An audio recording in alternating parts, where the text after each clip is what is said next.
আগামীকাল মাঠে নামছে আর্জেন্টিনা এবং ইকুয়েডর। দুই দলের শক্তিমত্তা এবং পরিসংখ্যান নিয়ে আলোচনা করব। দুই দলের মধ্যে পরিসংখ্যানে দেখা যায় আর্জেন্টিনা এগিয়ে আছে। দুই দলের 40 বার মুখোমুখিতে আর্জেন্টিনা জয় পেয়েছে 24 বার এবং ইকুয়েডর 5 বার, এবং তাদের কোপা আমেরিকায় দুই দলের মুখোমুখি হয় 16টি ম্যাচে এবং বাছাই পর্বে মুখোমুখি হয় 17টি ম্যাচে, এবং 7টি ম্যাচ ফ্রেন্ডলি হয়েছিল।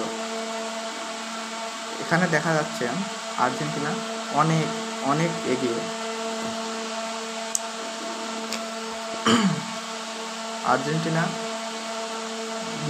সাম্প্রতিক ফর্ম এমনিতে অনেক এগিয়ে। পরিসংখ্যান বলতেছে আর্জেন্টিনা ডজন এগিয়ে আছে। তবে কালকে সকালে যারা ভালো খেলবে তারাই জয়লাভ করবে। তবে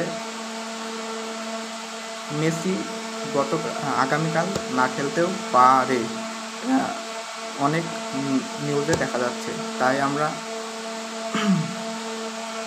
দেখব কাল কারা জিতে। আর্জেন্টিনার জন্য শুভকামনা।